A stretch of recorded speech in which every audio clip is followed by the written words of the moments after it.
Okay, let's talk a little bit about how we breathe in Kundalini Tantra Yoga. So we all know how important breathing is, of course, because without it we'd be dead.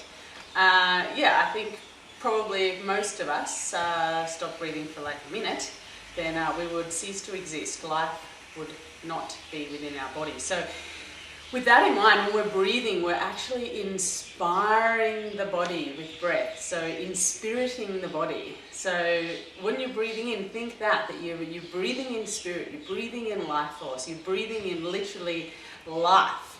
So when you feel like you don't have much energy and you don't have much life about you, you need to breathe more. So most of us really, we breathe shallow. We don't breathe a lot. I mean, we're breathing, it's such an automatic function, like it really is. There's the heart that pumps and the lungs that move. So this happens no matter what we're doing, how engrossed we're doing, it just happens unconsciously. So the breathing mechanism is actually one of the very few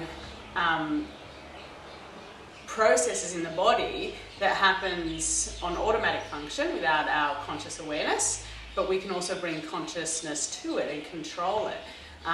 Some yogis might be able to control their heartbeat and things like that, but for most of us lay people, the breath is sort of where it begins and ends in terms of having something that's unconscious and yet can bring awareness to it. And because of that, that means that we sort of bridge the gap between the unconscious and the conscious mind. So the breath literally does that. It sort of pierces through our consciousness. So look, when we do a yoga class, of course we're focused on the breath. But, generally in life, we're sitting at the computer or we're going about our day, we're not always thinking about our breath. It's actually quite a big epidemic, particularly in our Western society, anxiety. And a lot of underlying anxiety is because of bad breathing habits. So getting back to Kundalini Tantra Yoga, we breathe, generally in this yoga, we're always breathing in the belly. But you have to be smart about this too, because when you open up your arms like this, of course you breathe into the belly and then your chest opens and you bring it up into the chest and up, and you're breathing. This sort of facilitates a full yogic breath, as they call it. So there's 3 lobes to the lungs. So there's the diaphragm down here in this sort of belly area, then there's the main chest, the thoracic area, and then right up here in the collarbones, the clavicle. So a full yogic breath, there's a few different ways of doing it. Some people say fill up the belly, then the chest, and then all the way up. Some people fill up the chest and then drop down into the belly. I think I prefer to start at the bottom, like belly, chest, and up. But in Kundalini Tantra Yoga, we're trying to focus on belly breathing. Look, see, I just took a deep breath into my chest. Just take a moment now and just take a really deep breath in without thinking about it too much. Take your breath in, full breath, and then when you're at the top of breath, realize, are you breathing in your belly or your chest? I'm sure probably 9 out of 10 of you went and expanded in the thoracic area and sort of pulled in the belly area. So what we want to do is just let the body breathe. So you want the body to breathe, not your nose, not your mouth. This is not doing the breathing. The body is breathing, expanding, contracting. So the diaphragm is like it's a muscle, but it works in the way of like a balloon. So when you inhale, let the belly expand like a balloon.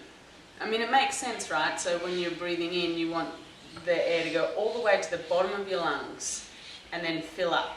So it's sort of like a water balloon filling up, or an air balloon. And then when we exhale, try and squeeze that. The muscles go. So not a with the mouth, but like a blacksmith with a bellows. So expand the belly, so relax the belly.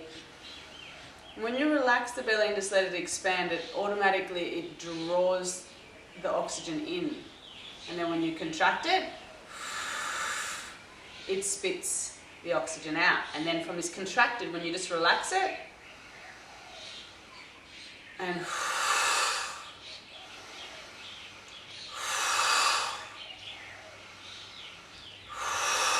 notice that my chest isn't moving at all.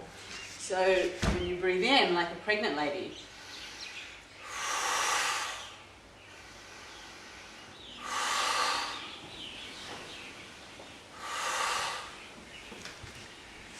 So that belly breathing, and we breathe down here in the diaphragm, we activate our parasympathetic nervous system, which is more the rest and digest. So it keeps us calm, more what we want in meditation. So considering yoga is meditation and movement, we want to be focused on that. And Kundalini Tantra Yoga differs from other yogas in the way that we really want to activate the body and charge it up.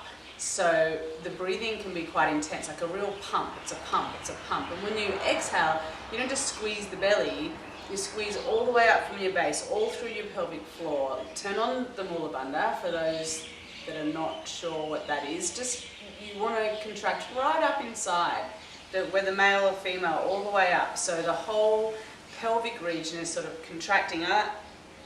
Let's start with a movement. So in all yoga, no matter what, we always inhale when we expand the front of the body. So in any backward bend is going to be an inhale. So say salute to the sun. You sort of inhale and back, and then you exhale as you fold forward, which is the contraction of the belly. And then you inhale as you come back and open up, and then you exhale down into your dog. So that goes without saying. So we're literally sort of, the breath follows the natural movement of the body. So if we do in this position like a cat and cow breath, where we inhale in the cow, where the back is being contracted at the back and we're expanding through the front, inhale up, and then exhale, contract, pull in, pull your belly button right into the back, and all the way pelvic floor, chin into the chest, and in, and exhale, and in, and exhale, and in, and exhale, and in, and exhale. So what you see there is that the breath is following the movement, but also the movement is following the breath. So this here we get the mind, the body and the breath all working in one. And don't be lazy, really sort of open, like as much as you can open. Really open the front of your body in your inhale. Really breathe into the very top of your breath.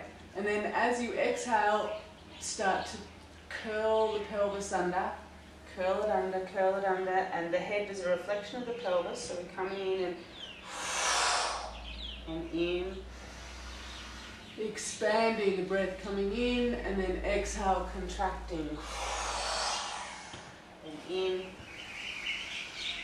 and exhale, and in, and exhale, and in, and exhale. So the whole body is involved in the breath, and that's literally what we're doing there. That's an accentuation or an extension of the breath, the way that the body's moving like that, expanding on the inhale and contracting on the exhale. And it's actually the body that's doing the breathing. Let the movement do the breathing, not with the nose and the mouth. The movement is bringing it in and squeezing it out, and bringing it in and squeezing it out, and bringing it in and squeezing it out. And essentially what's happening is your body starts to pump.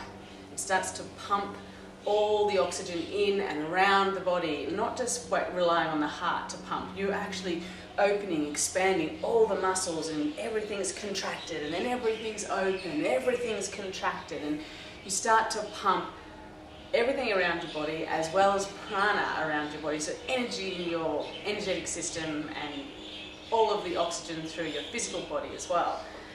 So, I just lost my train of thought. Yeah, so that's what I try and explain to people sometimes is, if you could imagine from your belly button, your navel, to your pubic bone, to the right hip and the left hip, that there's a cross there. So when you inhale, it's spreading apart. It's sort of opening up. And then as you exhale, you want to make it as small as you possibly can. So the hips are coming in here and in here, making that, squeezing that diaphragm up in under the ribs till really empty.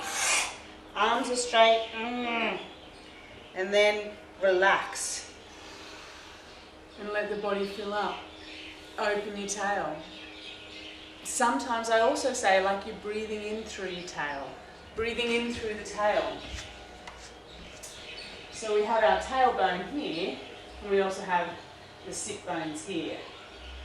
So when we put the pubic bone down and expand here, you want to actually sort of open your sit bones, flare them to the side, so that your tail can sort of, I know your tailbone curves under, but I want you to energetically poke it out like one of those little Jack Russell dogs. So even though it's curving under, I want you to really energetically poke it out. Push your pubic bone down and lift your tail at the back. So it's almost like you're breathing in, creating space there. And then when you exhale, the sit bones come together and the tail gets tucked under like a scared little dog. And you go in and exhale and in and exhale and in and exhale. And in this way, it's almost, well, we know that we've got the base chakra, and that's where Kundalini resides, and it's where all our power is. It's where our spiritual power is, where our energy is generated down there in the base chakra, end of the tailbone. So when we're breathing like that, we're sort of pumping it. We're going pumping that energy up through the body. And the most important part is we're pumping around the synovial spinal fluid. So this is really how intelligence moves through the body. Like I think, in the Hindu religion or philosophy, I suppose, which yoga is kind of attached to in a way. I mean, yoga is not a religion, don't get me wrong when I'm saying that, but they talk and pray over Ganga and Amritam, and the knowledge travels in the water. And I think that's true, yes, but in our micro sense of in our body, it's definitely true, because all around the brain is the synovial spinal fluid, and that goes all the way down your spine, around your brain, and it's literally how the mind or the brain communicates with the body, and how the body communicates then back to the brain. So when we're moving like this, opening, expanding and breathing and pumping, we're helping and moving the spine like that in all these different directions like we do in Kundalini Tantra Yoga, really opening up the spine and letting that fluid go and letting that knowledge come and opening yourself up for more new knowledge. So, there's my little rant on that. But we want to breathe, almost like breathe in through the tail, because we're always thinking with our brain, but we've got to let the body take over. Let the body take over and just let the mind follow. So that's why, look, we have in polarity, or in yoga, Kundalini Tantra Yoga is, in a way, the foundations are on the concept of polarity, that, obviously we have the base chakra and the crown chakra, and the heart is the balance in between. And this is sort of the masculine quality of our brain or our mind, which is sort of directive, and it's the consciousness, if you like. And then the pelvis area, which is the creative part, which is Shakti or feminine. They're the two poles in the body. So we want these to move in unison and work together, so come together as one. And so when we're moving like this, or if it's side to side, or if it's around and it's around, the pelvis and the head are doing the same. So when the pelvis is going back, the head goes back. When the pelvis comes forward, the head goes forward. When the pelvis goes to the right, the head goes to the right. And the other way. And the spine is the balancing. It does whatever we want to go around in circles, and the pelvis and the head go back, chest is forward. Go to the side, and then go forward. So always the pelvis and the head are together, working as one, and the spine and the breath connecting us. So that is, in very basic terms, what we're trying to do in Kundalini Tantra Yoga, is to sort of just be loose and let the pelvis drive the movement, let the pelvis be in control, and the head to just follow along instead of leading. So we're going to do it back to front. Let the body lead and the mind follow. Okay, let's get started. if I think of anything else along the way, I'll be sure to inform you. Okay.